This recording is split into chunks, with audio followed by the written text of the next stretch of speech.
Hi everyone, Kite here for the University of Birmingham Battle Re-enactment Society, or Batsoc for short. Today I want to take you through some of the kit that we use when we go to training or when we go to shows across the country. More specifically, I want to take you through the weapons today. So all our weapons are real, they're made of wood and steel, much like they would have been hundreds of years ago, but they're all blunt, so they're all combat safe, provided you're trained how to use them correctly, which is how we train our members.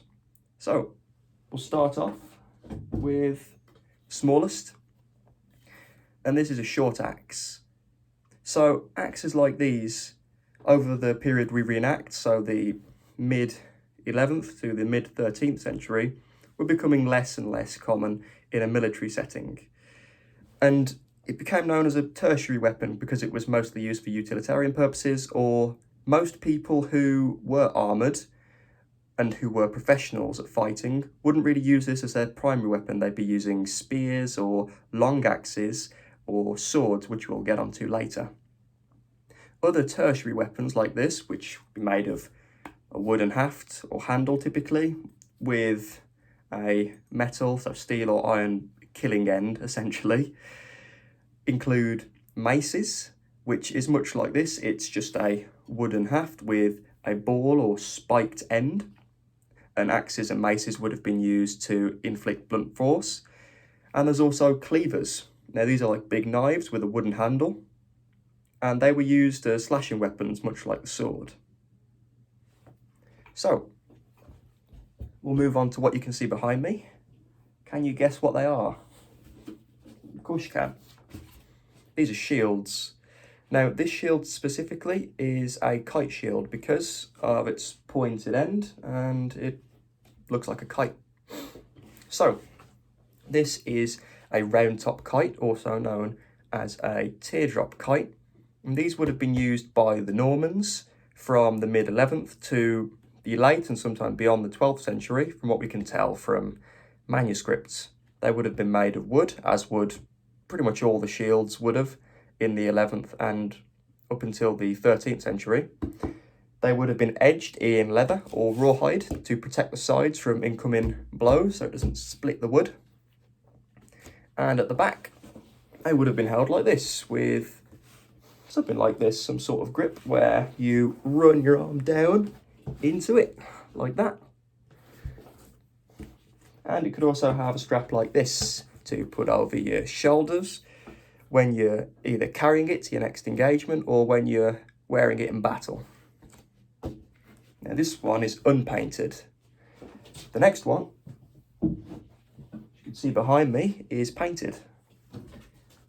You know, shields could be painted to reflect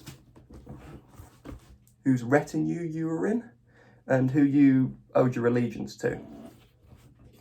This one's a little bigger. This is a kite shield, much like the last one, but it's a flat top kite shield because of its flat or near horizontal top. And this one became more popular during the mid to late 12th century. So as the round top decreased in popularity from then onwards, this one increased in popularity. Again, made of wood, edged in leather or rawhide. You can't see below the paint, but then it could be covered or faced in linen or canvas and then painted whatever combination of colours to again reflect who you owed your allegiance to. So, now we'll move on to the primary weapons. And the first primary weapon, probably the most common, is this. And it's a bit awkward to get out because it's so long. It is a spear. Now, spears are just big long sticks of wood with a spearhead on the end made of iron or steel like the weapons.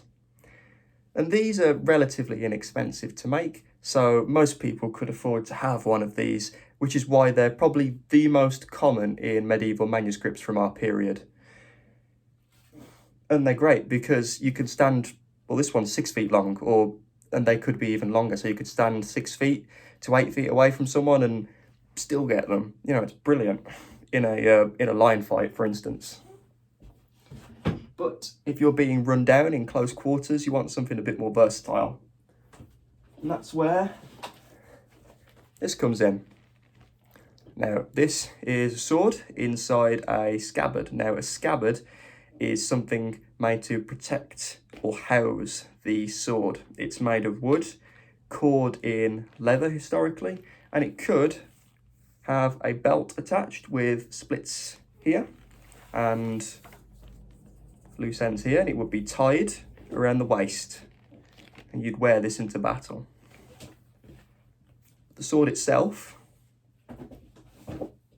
is like this, made of steel, much like the other weapons. It has a blade, a cross guard here, a grip, and a pommel. You know, this is a really versatile weapon. So we see a lot of these in manuscripts, but historically we think that because it would be probably one of the most expensive weapons to make, that people like armoured sergeants or lords or barons would be the people primarily using these weapons, almost like a status symbol. So, without forgetting, there are more weapons out there. There's plenty, and I don't have all of them. Like I said earlier, there's maces and cleavers, but there's also other primary weapons like long axes. Now, long axes were quite common in the period before ours, the early medieval, which some people might call the Viking Age. And they remained a popular weapon in the high medieval period. You know, they were about 4 to 6 feet long. They would have a broad axe head typically. And, you know, they were good for getting people from somewhat further away, but they were more of a power weapon. And there was also ones like glaives, which are like the spear, but they've just got a big knife on the end. And, you know, there's countless others. There's lots of weapons we see in manuscripts from that period. So, I hope you found this interesting. I know I found it interesting. And if you did, well, you can learn more by going to our Guilder Students page. Or you could keep a lookout for our next video. And our next video is going to be on the armour that people would have worn. So, from me, thank you very much for watching, and I'll see you next time.